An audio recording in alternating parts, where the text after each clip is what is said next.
하나님은 아브라함을 부르셨습니다.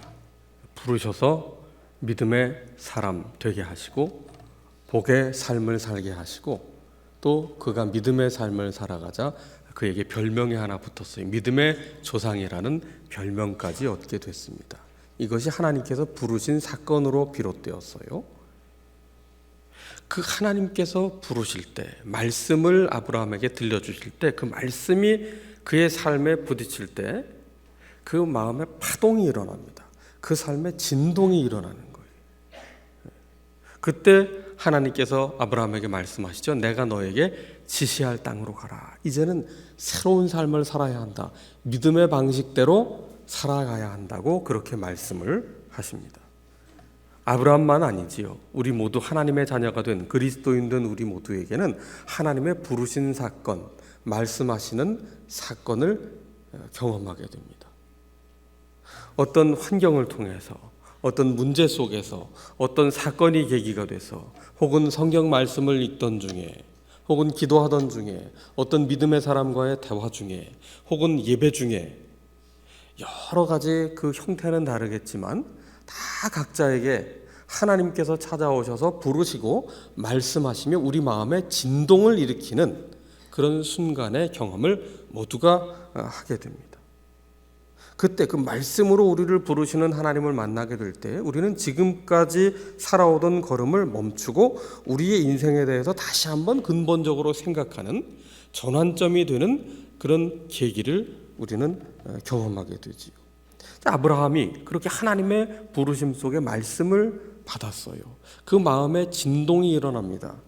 그 이후로 이제 자기 방식대로 살아왔던 아브라함이 이제는 하나님의 말씀을 따라 그 부르심을 따라 사는 삶으로 변화되는 과정을 통해서 믿음이 무엇인가를 우리에게 보여주고 있는데 오늘 우리가 이 아브라함의 이 믿음의 삶을 통해서 과연 믿음이 무엇인가? 이 대림절 주님의 다시 오심을 기다리는 성도의 삶, 그 핵심이 믿음일 텐데 그 믿음은 과연 어떤 믿음이 되어야 하는가? 한번 우리가 말씀 속에서 발견하고자 합니다. 아브라함이 하나님의 부르심 속에 그 말씀을 따라서 이제 이동을 하게 되잖아요. 원래 그가 살던 곳이 어디입니까? 아버지 데라와 함께 살던 곳을 성경은 갈대아 우르라고 말씀하고 있는데 고고학자들의 발견에 의하면 이미 4,000년도 더 전의 이야기입니다만 그 아브라함이 살던 그 갈대아 우르의 주거 형태는 3층 이상의 가옥 형태가 있던 곳이었을 만큼 고도로 문명화된 도시였다. 그렇게 학자들은 말하고 있습니다. 자신들의 노력으로 피와 땀으로 정성을 들여서 심혈을 기울여서 그 문명 도시를 만들어 놓았어요. 그런데 하나님은 아브라함을 어느 날 찾아오셔서 그에게 뭐라고 명하십니까? 거기에서 떠나라. 내가 너에게 지시할 땅으로 가라. 그렇게 말씀하십니다. 하나님의 부르심은요, 떠남에서부터 시작되는 거예요. 이것은 단지 공간의 이동만을 의미하는 것이 아닙니다. 아브라함에게 말씀하시는 거예요. 너는 지금 이 고도로 문명화된 도시에서 너의 힘과 네가 이루어내는 성과를 지금 의지하며 살겠느냐 아니면 아브라함을 부르시는 하나님만을 의지하며 살겠느냐. 진정 인생에서 의지할 바가 무엇인지를 분명히 하라는 하나님의 요구입니다. 여러분, 우리의 관심사는 무엇일까요? 예수 믿는 우리는 정말 하나님을 향해서 살아간다. 그렇게 생각하지요.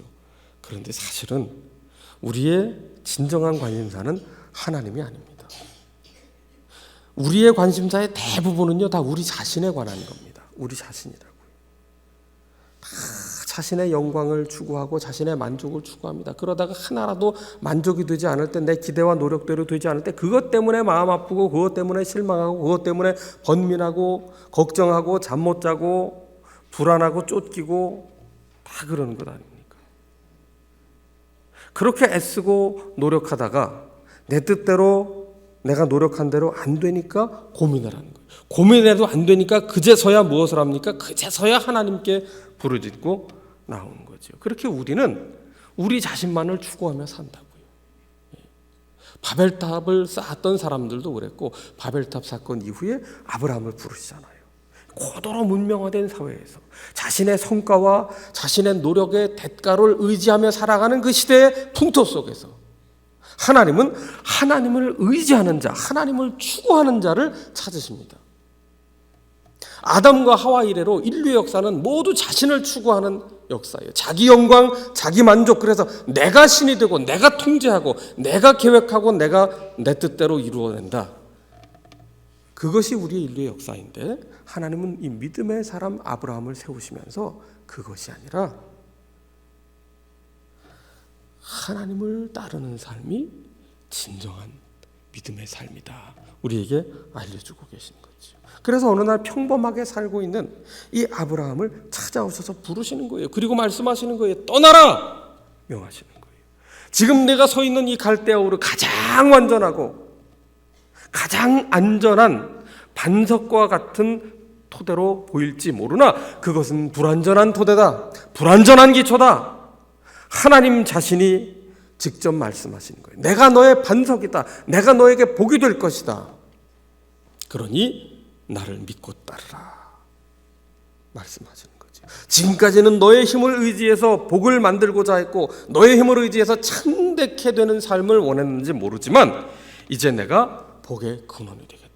너를 복이 되게 하겠다. 개역 개정판에 너는 복이 될지라라고 말씀하고 있어요. 그런데 우리는 개역 한글판을 더 좋아하죠. 너는 복의 근원이 될지라. 그 문구를 액자로 걸어놓기도 하는데 사실 복의 근원은 하나님이세요.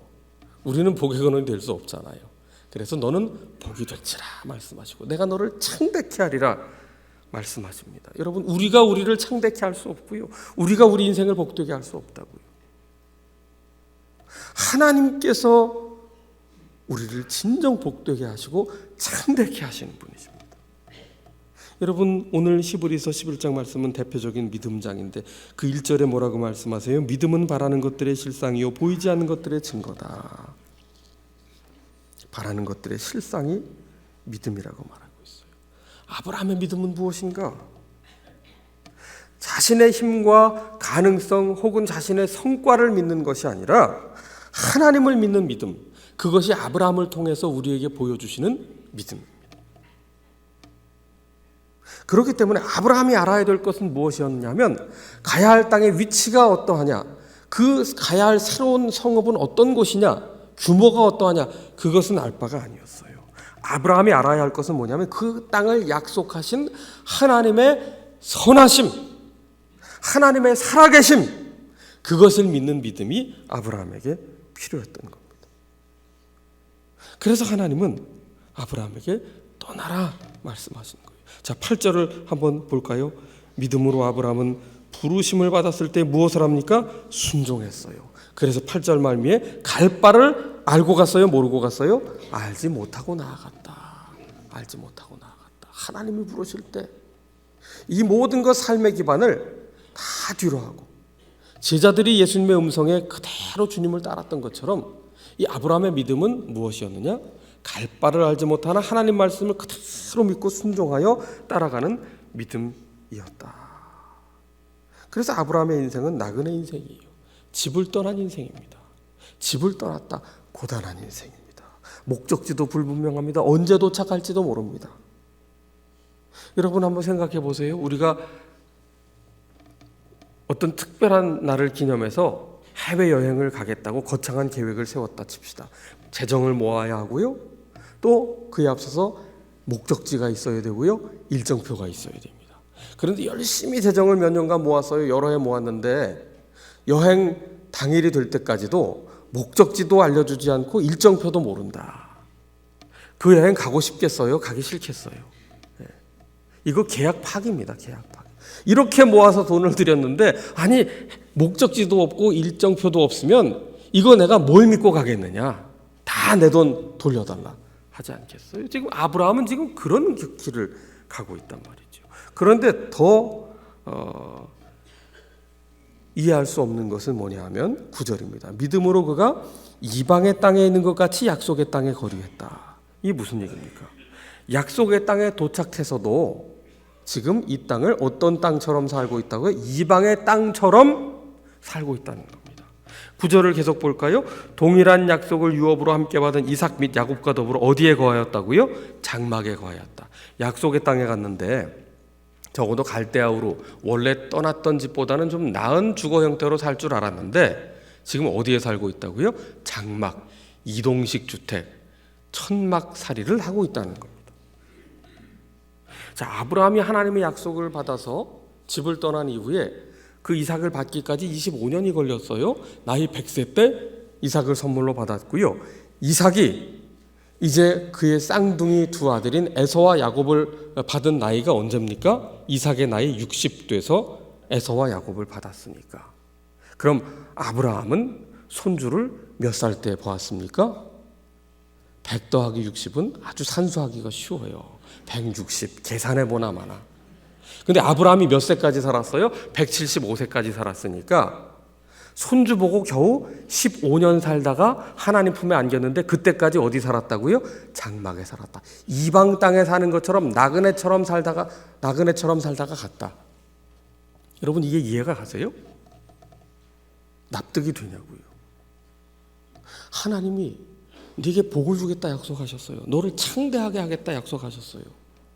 하늘의 별처럼 해변의 모래처럼 너의 후손을 복되게 하겠다, 민족을 이루겠다고 약속하셨어요. 그런데 175년 사는 동안 하나님 약속 따라서 살았는데 해변의 모래는커녕 바다의 별은커녕 이삭하고 그 다음에 에서와 야곱 손주 둘까지 셋 겨우 그것도 15년 정도 손주 보다가 이동식 천막에서 생활하다 하나님 곁에 갔다니까요. 이게 복된 겁니까? 이게 정말 창대케 된 삶입니까? 여전히 나그네의 삶을 살았잖아요. 끝까지. 마치 외국에서 사는 것처럼. 과연 이러한 삶이 믿음의 조상이 누린 복의 전부일까? 그렇다면 어떻게 아브라함은 그런 상황 속에서도 끝까지 하나님을 거역하거나 떠나지 않고 말년까지 유랑 생활을 할 수 있었을까? 그것은 아브라함이 믿음으로 살기로 결단한 실천의 결과입니다. 10절을 보세요. 10절. 이는 그가 하나님이 계획하시고 지으실 터가 있는 성을 바랐음이라. 여기 아브라함의 믿음이 있어요. 지금 약속의 땅에 왔지만 장막살이를 합니다. 세상의 눈으로 볼 때는 초라하기 짝이 없습니다. 그런데 아브라함의 눈에는 무엇이 보였느냐? 하나님께서 설계자가 되고 건축자가 되셔서 친히 지으실 성읍 하나님 나라를 이루실 것을 믿었기 때문에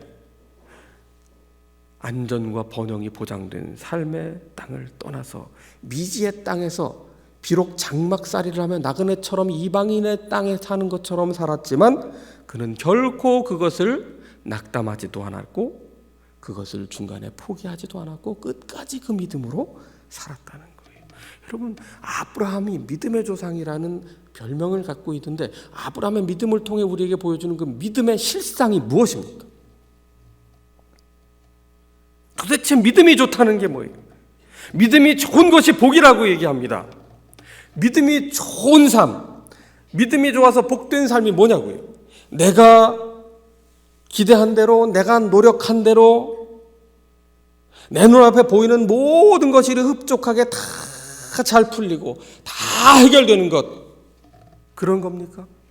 건강에 아무런 문제가 없고 자녀들은 시험을 치는 대로 다 붙어서 어디에 등록금을 내야 될지를 모르겠고 말이죠. 직장에 취업 원서를 냈더니 여기저기서 오라고 해서 어디가 연봉이 좋은지를 고민해야 되고 말이죠. 사업은 그냥 신규 사업 열개만 하면 날개 돋친 듯 팔려서 그냥 돈 세는 재미에 그냥 돈벼락 맞아가지고 돈방석에 앉아가지고 그냥 돈 세는 게 힘든 줄 처음 알았어요. 뭐 이렇게 되고 말이죠. 예. 그게 정말 믿음이 좋은 사람의 복인가요? 물론 그게 복이 아니라고 말씀드리는 게 아니에요. 그런데 더 중요한 게 있어요. 여러분, 내가 원하는 대로 내가 노력한 대로 삶이 펼쳐지는 게 믿음의 척도가 될 수는 없다는 겁니다. 여러분, 우리가 함부로 판단하지 말아야 돼요. 우리가 믿노라 말하면서 함부로 말하지 말아야 될 이유가 바로 여기에 있습니다. 어떤 분이 갑자기 질병에 걸리셨어요. 어떤 분이 큰 사고를 당하셨어요. 그럴 때 믿노라 하는 분, 기도 생활 많이 하셨다고 하는 분이 그만 가가지고 한다는 말이 뭐냐? 회개하시오. 죄가 있으니 그런 병이 온 거지. 죄가 있으니 그런 사고가 온 거지. 자녀가 힘든 건 다 하나님이 치시는 거라고 말이죠. 사업이 안 되는 거는 다 이유가 있는 거라고 말이죠. 그 집안에 무슨 일이 있기 때문에 그런 거라고 말이죠. 여러분, 그건 본인이 당사자가 하나님 앞에 해결해야 될 일이에요. 그리고 문제가 해결된 이후에 하나님께서 이 일을 통해 더 하나님께서 은혜를 베푸셨다. 우리가 어떤 일을 당하든지 하나님께 가까워질 수 있다면 다 그것이 복된 일이지요. 그런데 마치 욥의 세 친구처럼 하나님 잘 믿는다고 기도 열심히 한다고 하면서 아픈 사람에게 가서 더 아프게 말하라고 말이죠. 판단하고 말이죠. 하나님이 심판하셨다고 그러고 하나님이 벌 주셨다고 그러고 자녀를 치셨다, 사업을 치셨다. 여러분, 그런 말하다가 정말 하나님이 치시면 그 입술에 말한 대로 하나님께서 화를 입게 하십니다. 예수 그리스도의 십자가는 누구를 치기 위한 것이 아니잖아요. 누구든지 멸망치 않고 지옥의 심판대 앞에 서지 않고 하나님의 긍휼하심을 따라 영생 얻게 하시고자, 회개를 통해 영생 얻게 하시고자 하나님께서 그 죄의 값을 아들에게 담당케 하셨는데 어찌 함부로 그렇게 우리가 세 치열을 올리면서 건강에 문제가 있다든지 자녀의 문제가 있다든지 가정에 어려움이 있다든지 사업에 어려움이 있을 때 그걸 하나님께서 치셨다고 그렇게 함부로 말씀을 하냔 말이에요. 기대대로 되는 것만 복이라고 여기기 때문에 그래요. 기대한 대로 노력한 대로 되지 않으면 복이 아니라고 여기기 때문이에요. 여러분, 아브라함의 믿음은 우리에게 무엇을 보여줍니까?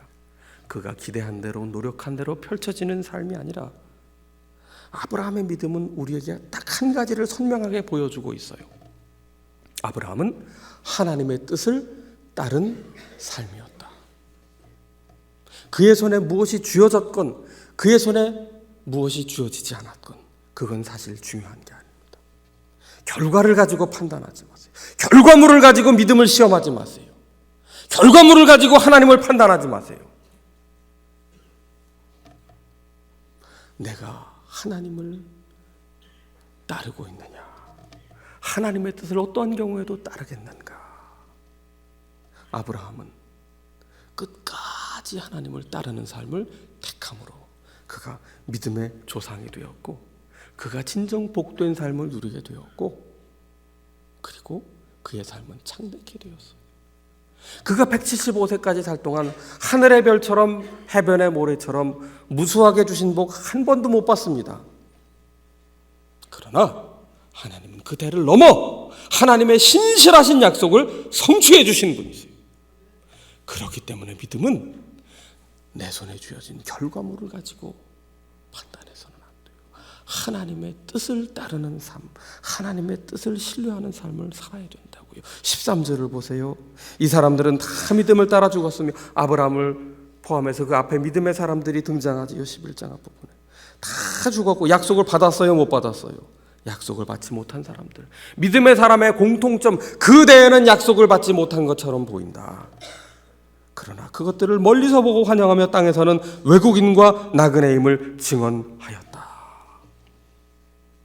여러분, 외국인과 나그네처럼 살아가는 삶은 결코 정처 없는 삶이 아니에요. 삶의 근거를 자신에게 두지 않고 자신의 결과물에 두지 않고 하나님께 둔 아름다운 삶이었습니다.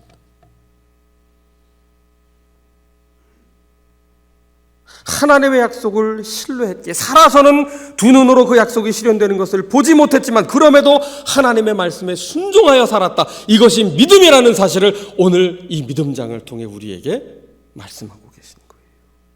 하늘에 속한 더 나은 본향을 믿었기에 14절에 이들이 본향 찾는 자임을 나타내고 있다. 더 나은 본향을 향하여 새 예루살렘을 향한 그 거룩하고 신실한 삶을 추구하는 자, 그를 하나님은 복되다 하시고 창대케 하시며 믿음의 사람, 믿음의 조상이라 주님께서 인정해 주신 것이지요. 여러분, 우리의 눈에 보이는 현실 넘어 아무것도 이루어진 것 같지 않지만 그럼에도 하나님으로 신뢰하는 삶이 믿음 아닙니까?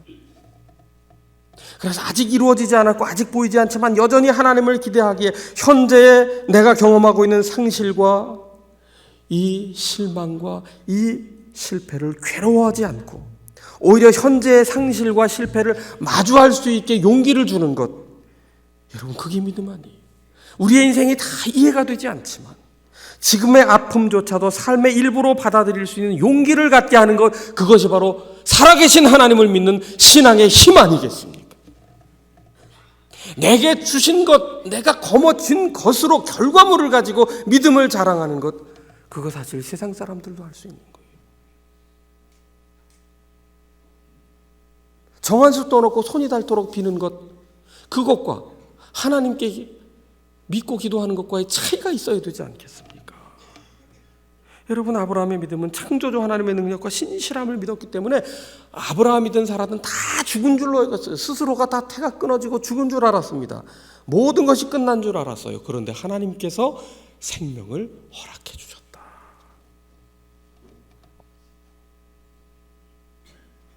나의 끝을 넘어 하나님의 하나님 되심을 신뢰한 것이 아브라함의 믿음입니다. 여러분, 우리가 지난 주간에 소아시아의 7교회 요한계시록을 통해 매일 성경으로 살폈는데요. 그 중에 라오디게아 교회, 이 다 터키에 있는 교회들이죠. 교통의 요충지입니다. 상업의 중심지, 금융업에 발달했고 양모로 모직천을 생산하는 곳입니다. 그리고 여기 온천이 유명하지요. 파묵갈레라고 하는 유명한 온천 관광지가 있는데 여기가 이름나게 된 것은 클레오파트라가 휴양지로 삼았기 때문입니다. 안약과 의약품을 만들고 의학 학교가 세워진, 정말 모든 것이 다 풍족한 곳이 이 라오디게아였어요. 그런데 주님께서 라오디게아 교회를 향해 뭐라고 말씀하세요? 차지도 더웁지도 않다. 이 라오디게아에 있는 파묵갈레 온천은요, 미지근해요. 물이 뜨거운 온천이 아니에요. 차지도 덥지도 않다. 찬 것은 나쁘고 더운 건 좋다는 뜻이 아닙니다. 이것도 저것도 아닌 불분명한 신앙을 말씀하고 있는 거예요. 한쪽 발은 세상적인 삶의 방식을 취하며 세상의 욕망을 취하고자 하면서 동시에 한쪽 발로는 보험에 가입하듯 하나님께 발을 담그고 있는 이 어정쩡한 신앙. 하나님을 향한 열정도 없고 영적인 분별력도 없이 그저 푹 퍼져서 안주하고 있는, 풍요 속에 안주하고 있는 라오디게아 교회를 주님께서 책망하시는 거예요. 그러면서 라오디게아 교회는 스스로 착각하기를 나는 부자다 그렇게 여기는데 주님은 뭐라고 말씀하세요? 너희는 가난하다. 그리고 너희는 병들었다. 그러면서 사랑하는 자를 책망하여 징계하노니 열심을 내라 회개하라 말씀하고 있어요. 라오디게아의 풍성함이 그들을 살리는 게 아니에요. 원하고 기대하던 바를 성취하지 못했다고 그것이 또 다 끝난 게 아닙니다. 우리가 살 길은 뭡니까? 하나님을 향한 열심을 회복하는 것이, 하나님 앞에 돌이켜 오늘도 회개하는 것입니다. 그것이 살 길이라고 말씀하세요. 그러면서 구체적으로 처방을 내리십니다. 불로 연단한 금을 사서 부요하게 하라. 불로 연단해서 금을 사라. 금은요, 불로 연단돼서 재련될 때만 금이 될 수 있어요. 아무리 좋은 금도 불에 녹여서 불순물을 제거하지 않으면 순금이 될 수 없잖아요. 인근에 4대 교회가 있어요. 4대 빌라델비아 그리고 라오디게아가 이렇게 쭉 나란히 이어져 있는데요. 이 4대 교회에는 금 재련소가 있었다고요. 라오디게아 사람들이 모를 리가 없지요. 이 4대가 금재련으로 유명하다 보니 마이다스의 손이라는 말이 유래한 곳이 4대인데 그 라오디게아 사람들도 잘 알고 있었거든요. 너희가 정말 정금 같은 믿음이 되기 원하느냐? 먼저 너희 속에 있는 불순물 죄악부터 회개해야 한다는 거예요. 흰옷을 사서 입어 벌거벗은 수치를 가려라. 양모로 모지천을 생산했으니까 그걸 잘 알아들을 거 아닙니까? 거룩한 새 옷을 입으라는 거예요. 정결한 삶을 살라는 겁니다. 안약을 바르라. 안약을 만들었고 의약품을 만들었고 의학 학교가 있었던 곳입니다. 안약을 만들어 팔지만 말고 그 안약을 너희 눈에 넣어서 영안이 밝아져 분별하라. 하나님의 말씀을 분별하도록 하라. 하나님의 뜻을 따르도록 하라 말씀하는 것이지요. 여러분, 예수님께서 처음 오시던 그때 유대 땅은 암흑천지였어요. 하나님이 이 백성을 잊으셨다, 버리셨다 여겼던 때 하나님께서 임마누엘 예수 그리스도를 보내주셨어요. 이제 주님의 재림의 때를 기다리는 때 아닙니까? 여전히 이 세상은 공중권세 잡은 자가 다 이 세상을 다스리는 것 같아요. 악이 승리한 것 같아요. 비진리가 진리를 누르고 승리한 것 같아요. 세상에서 성공한 사람들, 세상에서 목소리를 내는 사람들, 영향력을 끼치는 사람들, 거짓의 사람들이 더 많은 것 같아요. 이 암흑과 같은 현실 속에서 진정 재림을 기다리는 신앙은 무엇이냐? 우리 손에 쥐어진 것, 그것이 아니에요. 그것에 좌우되는 것이 아니에요. 하나님의 뜻에 순종해서 아브라함이 목적지를 몰랐지만 한 걸음씩만 주님의 뜻을 따라갔거든요. 오늘 우리에게 재림신앙은 무엇이어야 하느냐? 하나님의 말씀을 온전히 이루어질 줄 믿고 한 걸음 한 걸음씩만 주님을 따라 순종하며 가기로 결단하는 그 깨어있는 신앙, 어떠한 상황에서도 낭망하지 않고 포기하지 않고 실패로 여기지 않고 다시 믿음으로 용기를 내어 오늘을 살아가는 이 신앙, 이것이 재림을 기다리는 우리의 믿음이어야 하겠습니다. 기도합시다. 하나님 아버지, 아브라함이 부르심을 받을 때 갈 바를 알지 못하였으나 순종하여 나아갔던 것처럼 오늘 우리의 손에 쥐어진 것으로 우리의 삶을 혹은 믿음을 판단하는 자가 아니라 하나님의 뜻에 순종하여 한 걸음씩 한 걸음씩 믿음의 용기를 내어 나아가는 깨어있는 하나님의 사람, 재림을 기다리는 믿음의 사람으로 살게 하여 주시기를 예수 그리스도의 이름으로 기도하옵나이다. 아멘.